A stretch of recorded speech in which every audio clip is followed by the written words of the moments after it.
Shalom, sahabat satu Injil. Kiranya damai sejahtera daripada Allah menyertai kita semua. Pada kesempatan kali ini, saya membagikan pelajaran yang berbicara tentang dispensasi Alkitab bagian 2, yaitu zaman Musa. Mari kita lihat dalam kitab Keluaran pasal 34, ayat 27 dan 28. Firman Tuhan berbunyi demikian. Berfirmanlah Tuhan kepada Musa, tuliskanlah segala firman ini, sebab berdasarkan firman ini telah kuadakan perjanjian dengan engkau dan dengan Israel. Dan Musa ada di sana bersama-sama dengan Tuhan 40 hari, 40 malam lamanya. Tidak makan roti dan tidak minum air. Dan ia menuliskan pada lo itu segala perkataan perjanjian, yakni ke-10 firman. Pelajaran ini disebut zaman Musa karena mencakup bagian dari sejarah Alkitab selama hukum Musa masih berlaku. Marilah kita melihat peristiwa-peristiwa penting yang terjadi di zaman Musa sebagai berikut. Musa memimpin umat Israel keluar dari Mesir. Allah memberikan hukum kepada Musa di Gunung Sinai. Musa menjadi pengantara antara Allah dengan umat Israel. Musa memimpin pembangunan kemah suci dan juga memimpin umatnya menuju tanah Kanaan. Pada pelajaran pertama, kita sudah mempelajari tentang zaman bapak-bapak yang berlangsung lebih kurang 2.500 tahun. Ini dicatat dalam Alkitab dari kitab Kejadian pasal 1 ayat 1 sampai Keluaran pasal 20 ayat 1. Ada peristiwa-peristiwa penting yang terjadi di zaman bapak-bapak yang melatar belakangi adanya zaman Musa dan zaman kekristenan, seperti penciptaan, dosa pertama dan kejatuhan manusia, korban persembahan pertama, panggilan Abraham. Zaman Musa dimulai dari Bukit Sinai tatkala hukum Allah diberikan, dan zaman ini berlangsung sampai kepada kematian Kristus di kayu salib. Lamanya kira-kira 1.500 tahun. Zaman ini tercatat dalam Alkitab dari kitab Keluaran 19 ayat 2 sampai kepada kematian Yesus yang tertulis dalam kitab Yohanes pasal 19 ayat 30. Hukum Taurat diberikan. Orang Israel tiba di Gunung Sinai 3 bulan setelah mereka meninggalkan Mesir.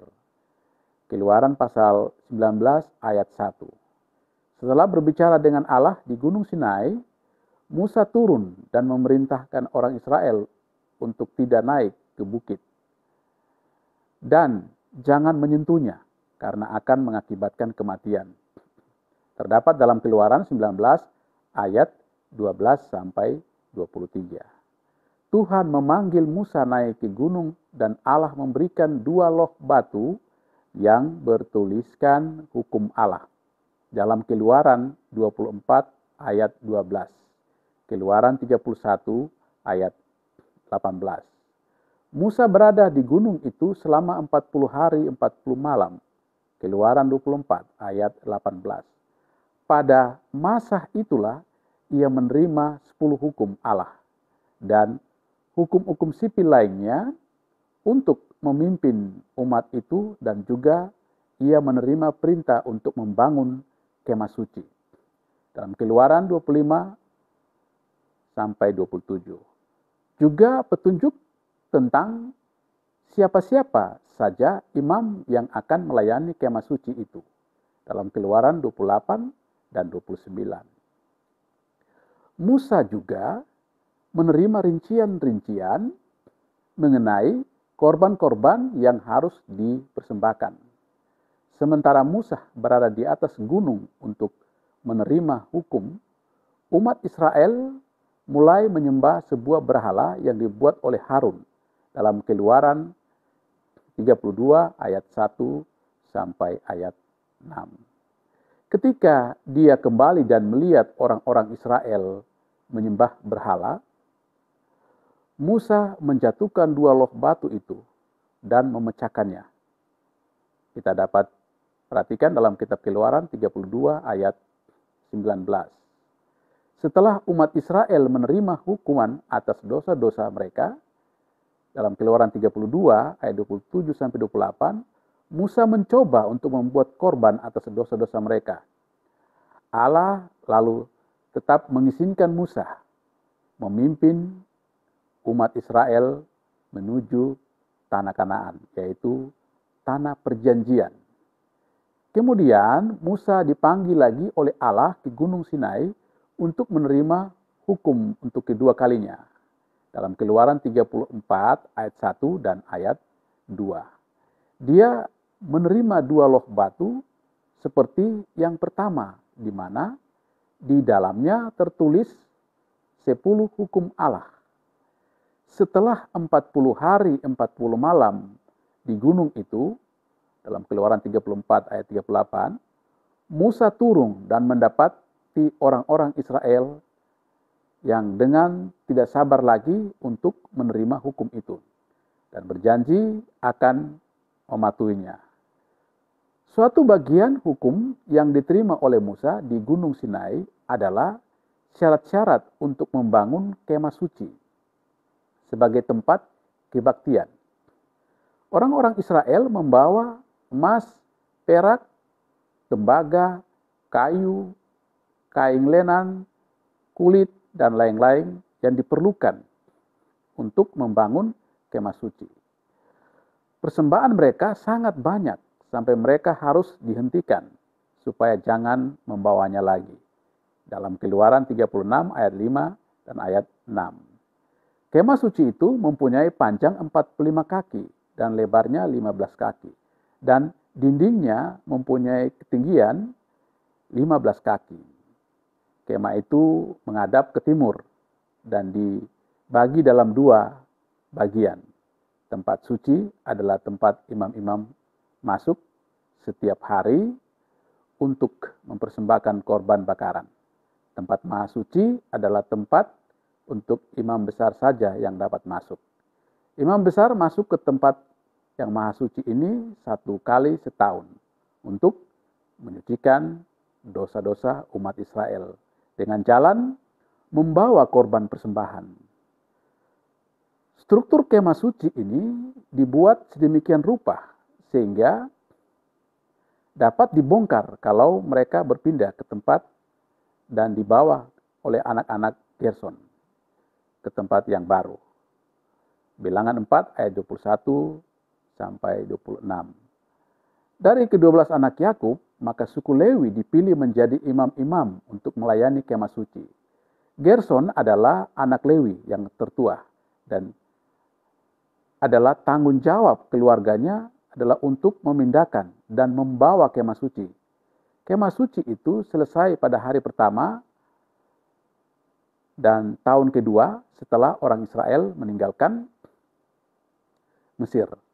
Jadi, Keluaran pasal 40 ayat 16, 17, dan ayat 33.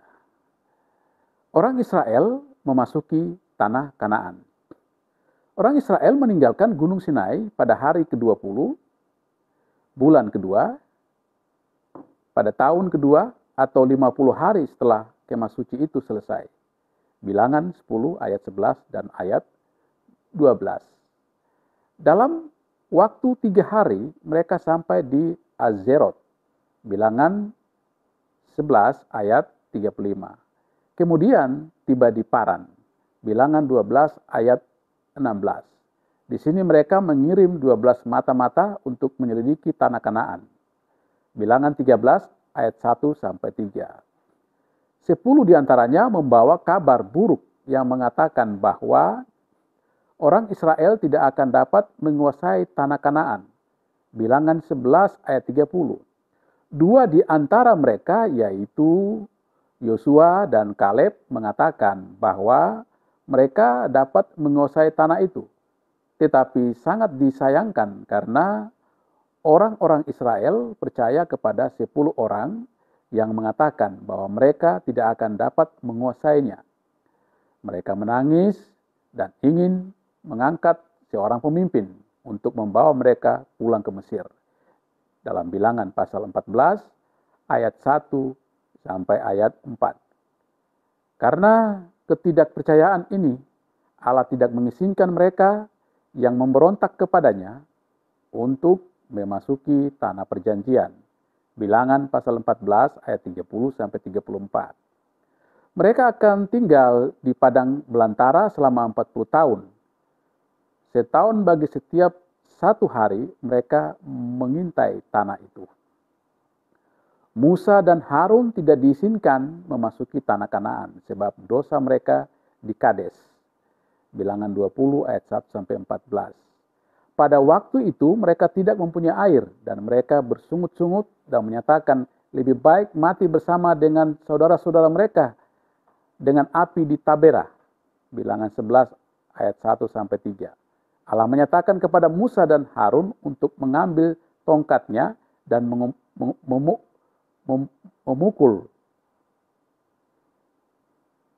mengumpulkan umat Israel serta berbicara kepada bukit batu agar mengeluarkan air. Dalam Bilangan pasal 20 ayat 8. Musa dan Harun mengumpulkan orang banyak itu di hadapan bukit batu tersebut. Lalu Musa memukul batu itu dan bukan berbicara kepadanya seperti yang diperintahkan Allah. Dalam Bilangan pasal 20 ayat 10 dan 11. Air tetap mengalir, tetapi Allah tetap tidak berkenan kepada Musa dan Harun. Allah menegur mereka dan berkata, "Karena kamu tidak percaya kepadaku dan tidak menghormati kekudusanku di depan mata orang Israel, itulah sebabnya kamu tidak akan membawa jemaah ini masuk ke negeri yang akan kuberikan kepada mereka." Bilangan 20 ayat 12. Di sini kita dapat mengambil suatu pelajaran sangat penting. Allah menyuruh Musa untuk berkata kepada batu, tetapi Musa memukul batu itu. Musa tidak patuh kepada Allah.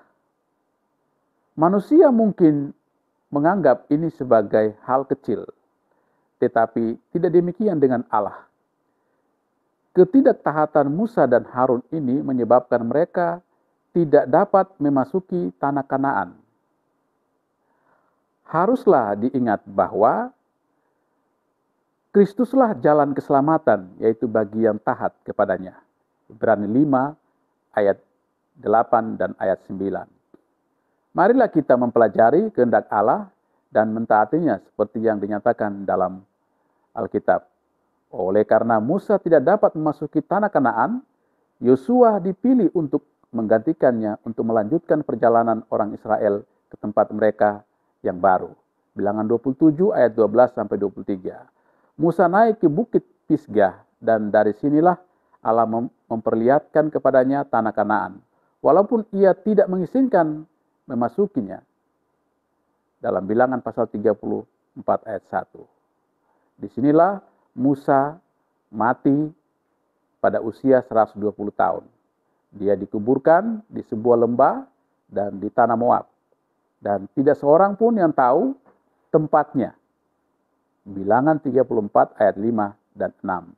Setelah kematian Musa, Allah berbicara kepada Yosua dan membimbing dia sementara dia memimpin orang Israel ke tanah Kanaan. Yosua 1 ayat 1 dan 2. Ketika orang Israel berhasil menguasai tanah itu, kemudian dibagi-bagikannya kepada 12 suku bangsa Israel itu. Suku Lewi tidak menerima pembagian seperti suku-suku lain. Allah memberikan 1/10 penghasilan orang-orang Israel kepada mereka, sebab mereka melayani di kemah suci. Bilangan 18 ayat 21. Suku Yusuf menerima 2 bagian, satu untuk Manase dan satu lagi untuk Efraim. Suku Gad, Ruben, dan separuh dari suku Manase memilih tanah mereka di sebelah timur Sungai Yordan. 9 suku lainnya serta separuh suku Manasye diberikan bagian mereka di sebelah barat Sungai Yordan. Bentuk pemerintahan Kanaan. Israel diperintah oleh hakim-hakim selama kurang lebih 450 tahun. Kita bisa lihat dalam kitab Kisah Rasul pasal 13 ayat 20. Ada 14 orang hakim yang memerintah sepanjang periode itu. Beberapa hakim yang terkenal adalah Gideon, Deborah, Simpson, Samuel, yaitu hakim terakhir. Orang Israel mulai tidak puas dengan hakim-hakim sebagai pemimpin, lalu mereka meminta seorang raja. Walaupun ini bukanlah rencana Allah, tapi Dia mengabulkan permintaan mereka dan Saul menjadi raja pertama. Dia kemudian digantikan oleh Daud dan Sulaiman. Selama 450 tahun ini, kemah suci telah tiada dan Sulaiman membangun bait Allah, tempat berbakti. Bait Allah dibangun menurut pola kemah suci, tapi lebih besar dan permanen. Pada akhir pemerintahan Sulaiman, kerajaan terbagi menjadi 2 bagian, yaitu kerajaan utara, yaitu Israel, yang terdiri dari 10 suku, dan kerajaan selatan, yaitu Yehuda, yang terdiri dari 2 bagian, yaitu Yehuda dan Benyamin. Jadi kerajaan utara tidak lama bertahan, sebab mereka menyembah berhala, kawin campur dengan bangsa lain, dan mereka ditawan oleh musuh yang menyerangnya. Kerajaan Yehuda masih tetap sebagai bangsa sampai kepada zaman Kristus. Mereka tidak memiliki kerajaan sendiri, tetapi mereka berada di bawah jajahan bangsa-bangsa lain, seperti kerajaan Babel dan juga kerajaan Gerika. Ketika Kristus dilahirkan, mereka di bawah penjajahan Romawi. Ada 19 raja di Israel dan 13 di Yehuda. Jumlah keseluruhan adalah 32 orang. Nabi-nabi menubuatkan kedatangan Kristus. Ada 4 nabi-nabi besar dan 12 nabi-nabi kecil. Berikut nabi-nabi yang menubuatkan tentang kedatangan Kristus. Nabi-nabi besar yaitu Yesaya, Yeremia, Yeskiel, Daniel. Nabi-nabi kecil yaitu Hosea, Yoel, Amos, Obadya, Yunus, Mika, Naum, Habakuk, Sefanya, Hagai, Sakaria, dan terakhir Maleaki. Nabi-nabi ini berkhotbah di Israel untuk mengembalikan mereka dari kejahatan dan mengajak mereka melayani Allah. Mereka juga menubuatkan peristiwa-peristiwa yang akan datang, khususnya kedatangan Yesus. Kami menyarankan agar Anda membaca ayat-ayat berikut ini untuk melihat dengan jelas nubuatan tentang kedatangan Kristus. Yesaya menyatakan bahwa Mesias itu akan lahir dari seorang anak darah, kurang lebih 750 tahun. Yesaya menubuatkan nubuatan ini dalam Yesaya 7 ayat 14. Mika mengatakan Mesias itu akan lahir di Betlehem. Mika 5 ayat 2. Hosea mengatakan bahwa Yesus akan diungsikan ke Mesir. Dalam Hosea 11 ayat 1. Daud menyatakan bahwa dia akan dikhianati oleh sahabat karibnya. Mazmur 41 ayat 10. Sakaria menubuatkan mengenai Kristus dikhianati dengan upah. Sakaria 11 ayat 12. Yesaya mengatakan bahwa Mesias itu akan digolongkan dengan orang-orang fasik. Dalam Yesaya 53 ayat 12. Nubuatan-nubuatan tersebut digenapi dalam perjanjian baru, yaitu Yesus lahir dari seorang anak darah. Matius 1 ayat 18 sampai 23. Yesus lahir di Betlehem, Matius 2 ayat 1. Dan Yusuf dan Maria mengungsi ke Mesir bersama Yesus, Matius 2 ayat 13 sampai ayat 15. Yesus dikhianati oleh Yudas, salah seorang muridnya sendiri, dalam Yohanes 13 ayat 18 sampai 26. Yesus dijual dengan 30 keping perak di dalam Matius 26 ayat 15. Yesus disalibkan bersama dua orang pencuri, Lukas 23 ayat 32 sampai 30 ayat 23 sampai 32.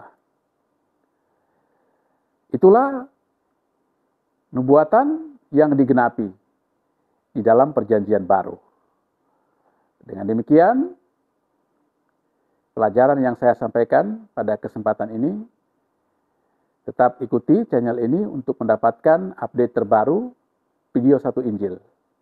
Kiranya pelajaran ini menolong kita untuk mengetahui dispensasi Alkitab tentang zaman Musa. Kiranya Tuhan Yesus memberkati.